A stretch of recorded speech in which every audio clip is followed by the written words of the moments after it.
Hello everybody, myself Assistant Professor Harpreet Kaur from Krishna College of Higher Education, Ralli, Bullada. Welcome back to Computer Network course, and our today's topic is network topologies. Today I am going to tell you about the topologies and types of network topologies. The term topology refers to the way in which the various nodes or computers of a network are linked together. Or you can say that physical arrangement of computers in a network is called a network topology.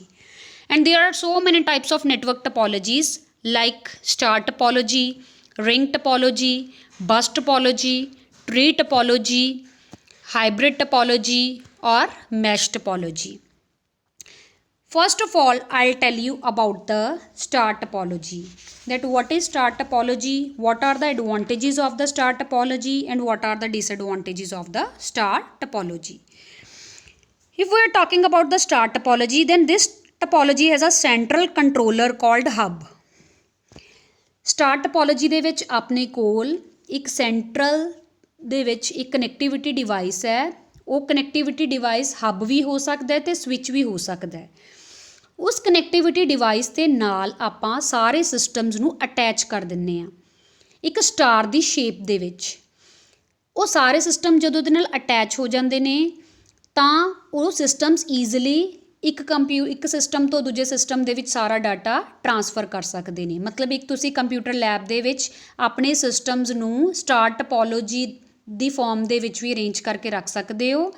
ਇਹਦੇ ਵਿੱਚ ਜਦੋਂ ਤੁਸੀਂ ਇੱਕ system ਤੋਂ ਦੂਜੇ system ਦੇ ਵਿੱਚ data transfer ਕਰੋਗੇ ਤਾਂ ਉਹ ਡਾਟਾ ਤੁਹਾਡਾ ਡਾਇਰੈਕਟਲੀ ਟਰਾਂਸਫਰ ਨਹੀਂ ਹੋਏਗਾ।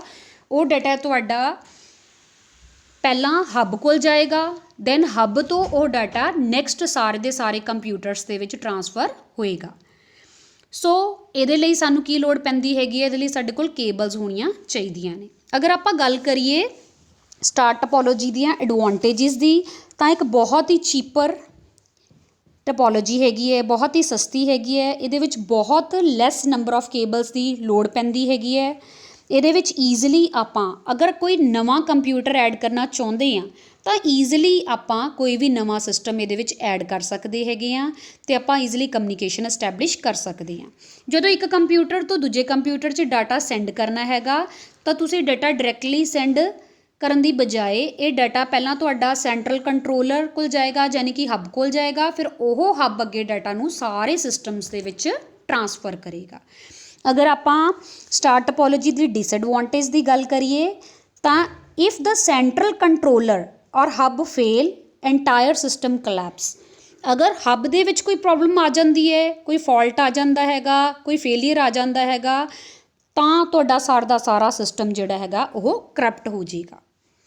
ਸੋ ਇਸ ਡਾਇਗਰਾਮ ਦੇ ਵਿੱਚ ਤੁਸੀਂ ਦੇਖ ਸਕਦੇ ਹੋ ਕਿ ਆਪਣੇ ਕੋਲ ਇੱਕ ਸੈਂਟਰਲ ਕੰਟਰੋਲਰ ਸਿਸਟਮ ਹੈਗਾ that is called hub and all the computers are connected with the ਹੱਬ।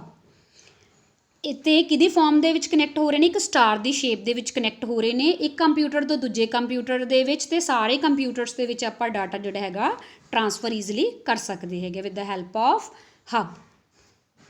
ਸੋ ਇਹਦੇ ਲਈ ਤੁਸੀਂ ਡਿਵਾਈਸ ਹੱਬ ਵੀ ਚੂਜ਼ ਕਰ ਸਕਦੇ ਹੋ ਔਰ ਸਵਿਚ ਵੀ ਚੂਜ਼ ਕਰ ਸਕਦੇ ਹੋ। Then second topology is ring ਟਪੋਲੋਜੀ।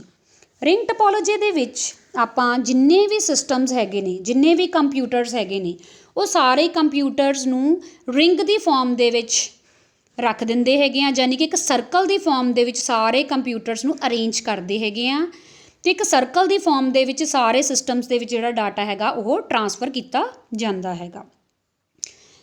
ਇਸ ਦੀ ਅਗਰ ਆਪਾਂ ਗੱਲ ਕਰੀਏ ਤਾਂ ਇਹਦੇ ਵਿੱਚ ਇਹਦੀਆਂ 2 ਟਾਈਪਸ ਹੈ। First is single ring, second is dual ring. Single ring ਦੇ ਵਿੱਚ ਕੀ ਹੁੰਦਾ ਹੈ? ਆਪਣੇ ਕੋਲ ਇੱਕ ਕੇਬਲ ਹੁੰਦੀ ਹੈ, ਉਸ ਕੇਬਲ ਦੇ ਥਰੂ ਹੀ ਜਿਹੜਾ ਡਾਟਾ ਹੈਗਾ ਉਹ ਵਨ ਡਾਇਰੈਕਸ਼ਨ ਦੇ ਵਿੱਚ ਟਰੈਵਲ ਹੁੰਦਾ ਹੈ। ਮਤਲਬ ਜਿਵੇਂ ਆਪਣੇ ਕੋਲ ਇੱਕ ਕੰਪਿਊਟਰ ਹੈ, ਉਸ ਤੋਂ ਸੈਕਿੰਡ 'ਤੇ, ਸੈਕਿੰਡ ਤੋਂ ਥਰਡ 'ਤੇ, ਥਰਡ ਤੋਂ ਫੋਰਥ ਦੇ, ਦੈਨ ਲਾਸਟ ਕੰਪਿਊਟਰ ਦੇ ਉੱਤੇ ਜਿਹੜਾ ਡਾਟਾ ਹੈਗਾ ਤੁਹਾਡਾ ਸਰਕੂਲਰ ਫਾਰਮ ਦੇ ਵਿੱਚ ਟਰੈਵਲ ਹੁੰਦਾ ਹੈਗਾ। ਡਿਊਲ ਰਿੰਗ ਦੇ ਵਿੱਚ ਕੀ ਹੁੰਦਾ ਹੈ? ਇਸ ਦੇ ਵਿੱਚ ਜਿਹੜਾ ਤੁਹਾਡਾ ਡਾਟਾ ਹੈਗਾ ਉਹ ਸੈਂਡ ਹੁੰਦਾ ਹੈਗਾ ਡਿਫਰੈਂਟ ਡਾਇਰੈਕਸ਼ਨਸ ਦੇ ਵਿੱਚ। This allows more packets to be sent over the network. Different directions ਦੇ ਵਿੱਚ ਤੁਸੀਂ ਡਾਟਾ ਨੂੰ ਜੋ ਹੈਗਾ ਟਰਾਂਸਫਰ ਕਰ ਸਕਦੇ ਹੈਗੇ ਹੋ। ਸੋ ਅਗਰ ਆਪਾਂ ਗੱਲ ਕਰੀਏ ਰਿੰਗ ਟਪੋਲੋਜੀ ਦੀਆਂ ਐਡਵਾਂਟੇਜਿਸ ਦੀ, then there are so many advantages of ring topology. First advantage of ring topology is that there is no master computer or controller. ਇਹਦੇ ਵਿੱਚ ਕੋਈ ਵੀ ਮਾਸਟਰ ਕੰਪਿਊਟਰ ਨਹੀਂ ਹੁੰਦਾ, ਕੋਈ ਵੀ ਇਹਦੇ 'ਚ ਕੰਟਰੋਲਰ ਨਹੀਂ ਹੁੰਦਾ। ਇਹਦੇ ਵਿੱਚ ਕਲੀਜਨ ਹੋਣ ਦੇ ਚਾਂਸਿਸ ਨਹੀਂ ਹੁੰਦੇ। ਡਾਟਾ ਜਿਹੜਾ ਹੈਗਾ one system to another system ਬਹੁਤ ਹਾਈ ਸਪੀਡ ਦੇ ਉੱਤੇ ਜੋ ਹੈਗਾ ਟਰਾਂਸਫਰ ਕੀਤਾ ਜਾ ਸਕਦਾ ਹੈਗਾ। ਫਾਸਟ ਸਪੀਡ ਦੇ ਉੱਤੇ ਤੁਹਾਡਾ ਡਾਟਾ ਟਰਾਂਸਫਰ ਜੋ ਹੈ ਕੀਤਾ ਜਾ ਸਕਦਾ ਹੈ। ਅਗਰ ਆਪਾਂ ਗੱਲ ਕਰੀਏ ਰਿੰਗ ਟਪੋਲੋਜੀ ਦੇ ਡਿਸਐਡਵਾਂਟੇਜ ਦੀ, ਦੈਨ ਅਗਰ ਇੱਕ ਨੋਡ ਕਰਪਟ ਹੋ ਜੇ, ਇੱਕ ਸਿਸਟਮ ਤੁਹਾਡਾ ਕਰਪਟ ਹੋ ਜੇ ਤਾਂ ਆਪਣੀ ਜਿਹੜੀ ਰਿੰਗ ਹੈਗੀ ਹੈ ਉਹ ਡਿਸਟਰਬ ਹੋ ਜਾਂਦੀ ਹੈ, ਡਿਸਟਰੋਏ ਹੋ ਜਾਂਦੀ ਹੈ, ਕਿਉਂਕਿ ਇੱਕ ਸਿਸਟਮ ਤੋਂ ਦੂਜੇ ਸਿਸਟਮ ਦੇ ਨਾਲ ਕਨੈਕਟੀਵਿਟੀ ਹੋਈ ਹੈ, ਦੂਜੇ ਸਿਸਟਮ ਤੋਂ ਅਗਲੇ ਸਿਸਟਮ ਨਾਲ ਕਨੈਕਟੀਵਿਟੀ ਹੋਈ ਹੈ। ਇਸ ਕਰਕੇ ਅਗਰ ਇੱਕ ਵੀ ਸਿਸਟਮ ਕਰਪਟ ਹੋ ਜਾਂਦਾ ਹੈਗਾ ਤਾਂ ਆਪਣਾ ਹੋਲ ਰਿੰਗ ਜਿਹੜਾ ਹੈਗਾ ਉਹ ਡਿਸਟਰੋਏ ਹੋ ਜਾਏਗਾ। ਠੀਕ ਹੈ, ਇਸ ਦੇ ਵਿੱਚ ਆਪਾਂ ਨੂੰ ਜਿਹੜੀ ਹੈਗੀ ਹੈ ਕਨੈਕਟੀਵਿਟੀ ਆਪਾਂ with the help of cables ਕਰ ਸਕਦੇ ਹੈਗੇ ਹਾਂ। ਸਾਡਾ ਸਿਸਟਮ ਦੇ ਵਿੱਚ ਵੀ ਪ੍ਰੋਬਲਮ ਆ ਸਕਦੀ ਹੈ ਜਾਂ ਸਾਡੀ ਕੇਬਲ ਦੇ ਵਿੱਚ ਵੀ ਹੈਗੀ ਹੈ। ਇਹ ਇੱਕ ਇਹਦੀ ਵੀ ਡਿਸਐਡਵਾਂਟੇਜ ਹੈਗੀ ਹੈ। ਇਸ ਡਾਇਗਰਾਮ ਦੇ ਵਿੱਚ ਤੁਸੀਂ ਦੇਖ ਸਕਦੇ ਹੈਗੇ ਹੋ ਕਿ ਸਾਰੇ systems in the farm of ring connect ਕੀਤੇ ਹੋਏ ਨੇ। ਇੱਕ ਸਿਸਟਮ ਤੋਂ ਡਾਟਾ ਦੂਜੇ ਸਿਸਟਮ 'ਚ ਜਾ ਰਿਹਾ ਹੈ, ਦੈਨ ਅੱਗੇ ਫਾਰਵਰਡ ਹੋ ਰਿਹਾ ਹੈ, ਉਸ ਤੋਂ ਬਾਅਦ ਲਾਸਟ ਸਿਸਟਮ ਦੇ ਵਿੱਚ ਫਾਰਵਰਡ ਹੋ ਰਿਹਾ ਹੈਗਾ। Then third ਟਪੋਲੋਜੀ is your bus ਟਪੋਲੋਜੀ।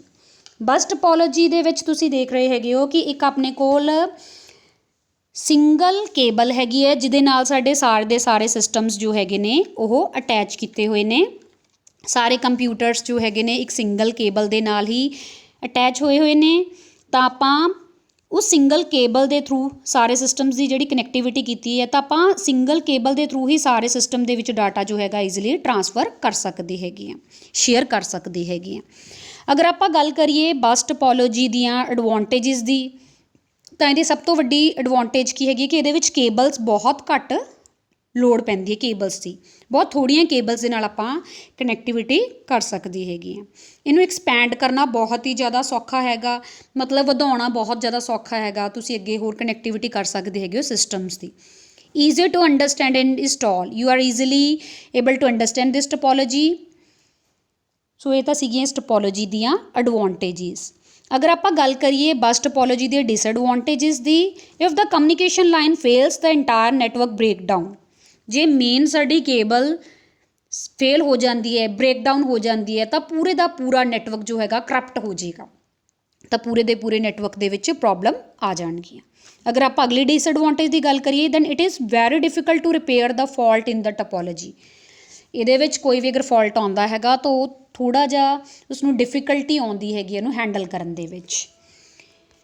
Then next is your tree topology. Tree topology ਦੇ ਵਿੱਚ ਸਾਰੇ ਸਿਸਟਮਸ ਜੋ ਹੈਗੇ ਨੇ ਇੱਕ ਦੂਜੇ ਨਾਲ ਕਨੈਕਟ ਹੁੰਦੇ ਨੇ ਇਨ ਦਾ ਫਾਰਮ ਆਫ ਟਰੀ। ਜਿਵੇਂ ਡਾਇਗਰਾਮ ਦੇ ਵਿੱਚ ਸ਼ੋ ਕੀਤਾ ਹੋਇਆ ਹੈ, ਇੱਕ ਮੇਨ ਸਿਸਟਮ ਹੈ, ਉਸ ਮੇਨ ਸਿਸਟਮ ਦੇ ਨਾਲ ਅੱਗੋਂ ਹੋਰ ਸਿਸਟਮ ਅਟੈਚ ਕੀਤੇ ਹੋਏ ਨੇ, ਉਸ ਤੋਂ ਬਾਅਦ ਫਰਦਰ ਹੋਰ ਸਿਸਟਮਸ ਤੁਸੀਂ ਅਟੈਚ ਕੀਤੇ ਹੋਏ ਨੇ। ਇਹਦੇ ਵਿੱਚ ਸਾਰੇ ਦੇ ਸਾਰੇ ਸਿਸਟਮ ਜਿਹੜੇ ਹੈਗੇ ਨੇ ਇੱਕ ਤਰ੍ਹਾਂ ਦੇ ਟਰੀ ਦੀ ਫਾਰਮ ਦੇ ਵਿੱਚ ਅਟੈਚ ਹੁੰਦੇ ਨੇ, or you can say that hierarchical form ਦੇ ਵਿੱਚ ਸਾਰੇ ਸਿਸਟਮਸ ਇੱਕ ਦੂਜੇ ਨਾਲ ਅਟੈਚ ਹੁੰਦੇ ਨੇ। ਅਤੇ ਜਿਹੜਾ ਫਸਟ ਸਿਸਟਮ ਹੁੰਦਾ ਮੇਨ ਸਿਸਟਮ ਹੁੰਦਾ ਹੈਗਾ ਜੋ ਸਾਰੇ ਦੇ ਸਾਰੇ ਟਰੀ ਨੂੰ ਕੰਟਰੋਲ ਕਰਕੇ ਰੱਖ ਰਿਹਾ ਹੁੰਦਾ ਹੈਗਾ, ਅਤੇ ਸਾਰੇ ਸਿਸਟਮ ਅੱਗੇ ਉਹਦੇ ਥਰੂ ਕੰਮ ਕਰ ਰਹੇ ਹੁੰਦੇ ਨੇ। ਹੁਣ ਅਗਰ ਆਪਾਂ ਗੱਲ ਕਰੀਏ ਟਰੀ ਟਪੋਲੋਜੀ ਦੀ ਐਡਵਾਂਟੇਜਿਸ ਦੀ, ਤਾਂ ਤੁਸੀਂ ਈਜ਼ੀਲੀ ਨਵੀਆਂ ਨੋਡਸ ਇਹਦੇ ਵਿੱਚ ਅਟੈਚ ਕਰ ਸਕਦੇ ਹੈਗੇ ਹੋ। ਹਰੇਕ ਲੈਵਲ ਦੇ ਉੱਤੇ ਆਪਾਂ ਨਵੀਆਂ ਨੋਡਸ ਅਟੈਚ ਕਰ ਸਕਦੇ ਹੈਗੇ ਹਾਂ। ਅਗਰ ਆਪਾਂ ਗੱਲ ਕਰੀਏ ਟਰੀ ਟਪੋਲੋਜੀ ਦੀ ਡਿਸਐਡਵਾਂਟੇਜ ਦੀ, ਦੈਨ ਅਗਰ ਟੌਪ ਮੋਸਟ ਕੰਪਿਊਟਰ ਫੇਲ ਹੋ ਜਾਂਦਾ ਜਾਂ ਟੌਪ ਮੋਸਟ ਨੋਡ ਜਿਹੜੀ ਹੈਗੀ ਆ ਉਹ ਫੇਲ ਹੋ ਜਾਂਦੀ ਹੈ, ਕਰਪਟ ਹੋ ਜਾਂਦੀ ਹੈ, then your whole system destroy. ਸਾਰਾ ਦਾ ਸਾਰਾ ਸਿਸਟਮ ਤੁਹਾਡਾ ਕਰਪਟ ਹੋ ਜਾਂਦਾ ਹੈਗਾ। ਕਹਿੰਦੇ if a new node is added to higher level that is quite difficult. ਅਗਰ ਤੁਸੀਂ ਕੋਈ ਵੀ ਨਵੀਂ ਨੋਡ ਜਿਹੜੀ ਹੈਗੀ ਹੈ ਟੌਪ ਲੈਵਲ ਦੇ ਉੱਤੇ ਐਡ ਕਰਨਾ ਚਾਹੁੰਦੇ ਹੈਗੇ ਹੋ ਤਾਂ ਇਹ ਬਹੁਤ ਹੀ ਜ਼ਿਆਦਾ ਡਿਫੀਕਲਟ ਟਾਸਕ ਹੈਗਾ ਕਿ ਉਸਨੂੰ ਟੌਪ ਲੈਵਲ ਦੇ ਉੱਤੇ ਆਪਾਂ ਐਡ ਕਰ ਸਕੀਏ। ਸੋ ਯੂਅਰ ਨੈਕਸਟ ਟਪੋਲੋਜੀ ਇਜ਼ ਮੈਸ਼ ਟਪੋਲੋਜੀ। ਅਗਰ ਗੱਲ ਕਰੀਏ ਮੈਸ਼ ਟਪੋਲੋਜੀ ਦੀ, ਤਾਂ ਇਹਦੇ ਵਿੱਚ ਤੁਸੀਂ ਦੇਖ ਰਹੇ ਹੈਗੇ ਹੋ ਸਾਰੇ ਸਿਸਟਮ ਡਾਇਰੈਕਟਲੀ ਇਨਡਾਇਰੈਕਟਲੀ ਇੱਕ ਦੂਜੇ ਨਾਲ ਕਨੈਕਟ ਹੋਏ ਨੇ। ਸਾਰਿਆਂ ਦੇ ਸਾਰੇ ਸਿਸਟਮਸ ਦੀ ਫਸਟ ਸਿਸਟਮ ਦੀ ਸਾਰੇ ਦੇ ਸਾਰੇ ਸਿਸਟਮ ਨਾਲ ਕਨੈਕਟੀਵਿਟੀ ਹੈ, ਦੂਸਰੇ ਸਿਸਟਮਸ ਦੀ ਵੀ ਹੋਲ ਸਿਸਟਮਸ ਨਾਲ ਕਨੈਕਟੀਵਿਟੀ ਹੈ। ਅਗਰ ਆਪਾਂ ਇਹਦੇ ਵਿੱਚ ਇਹਦੀਆਂ ਐਡਵਾਂਟੇਜ ਦੀ ਗੱਲ ਕਰੀਏ ਤਾਂ ਇਹ ਬਹੁਤ ਹੀ ਜ਼ਿਆਦਾ ਰਿਲਾਇਬਲ ਟਪੋਲੋਜੀ ਹੈਗੀ ਹੈ। Each node of a network need not have individual routing ਦੀ ਲੋੜ ਨਹੀਂ ਪੈਂਦੀ ਹੈਗੀ। ਅਤੇ ਇਹਦੇ ਵਿੱਚ ਆਪਾਂ ਅਗਰ ਇੱਕ ਵੀ ਸਿਸਟਮ ਕਰਪਟ ਹੋ ਜਾਂਦਾ ਹੈਗਾ ਦੈਨ ਉਸ ਸਿਸਟਮ ਦਾ ਡਾਟਾ ਜਿਹੜਾ ਹੈਗਾ ਆਪਾਂ ਕਿਸੇ ਵੀ ਦੂਜੇ ਸਿਸਟਮ ਦੇ ਵਿੱਚੋਂ ਲੈ ਸਕਦੇ ਹੈਗੇ ਹਾਂ। ਅਗਰ ਆਪਾਂ ਇਹਦੀਆਂ ਡਿਸਐਡਵਾਂਟੇਜ ਦੀ ਗੱਲ ਕਰੀਏ then connecting each device to every other device in a network makes installation and recognisation difficult. Next is your hybrid topology. Hybrid topology ਦੇ ਵਿੱਚ ਕੀ ਹੁੰਦਾ ਹੈਗਾ, ਜਿਹਦੇ ਵਿੱਚ ਆਪਾਂ ਸਾਰੀਆਂ ਟਪੋਲੋਜੀਜ਼ ਨੂੰ ਇਕੱਠਾ ਕਰ ਸਕਦੇ ਹੈਗੇ, ਯਾਨੀ ਕਿ ਹੱਬ ਯਾਨੀ ਕਿ ਸਟਾਰ ਟਪੋਲੋਜੀ ਜਿਹਦੇ ਵਿੱਚ ਆਉਂਦੀ ਸੀਗੀ ਉਹ ਟਪੋਲੋਜੀ, ਰਿੰਗ ਟਪੋਲੋਜੀ, ਬਸ ਟਪੋਲੋਜੀ, ਤੁਹਾਡੇ ਸਾਹਮਣੇ ਇੱਕ ਡਾਇਗਰਾਮ ਦੇ ਵਿੱਚ ਸਾਰੀਆਂ ਟਪੋਲੋਜੀਜ਼ ਇਕੱਠੀਆਂ ਕਰਕੇ ਤੁਹਾਨੂੰ ਸ਼ੋ ਕੀਤੀਆਂ ਹੋਈਆਂ ਨੇ। ਹਾਈਬ੍ਰਿਡ ਟਪੋਲੋਜੀ ਦੇ ਵਿੱਚ ਕੀ ਹੈਗੇ ਆ ਕਿ ਸਾਰੀਆਂ ਟਪੋਲੋਜੀਜ਼ ਨੂੰ ਆਪਾਂ ਕੰਬਾਈਨ ਕਰ ਸਕਦੇ ਹਾਂ। Hybrid topology is a topology that combine 2 or more different physical topologies in a single network।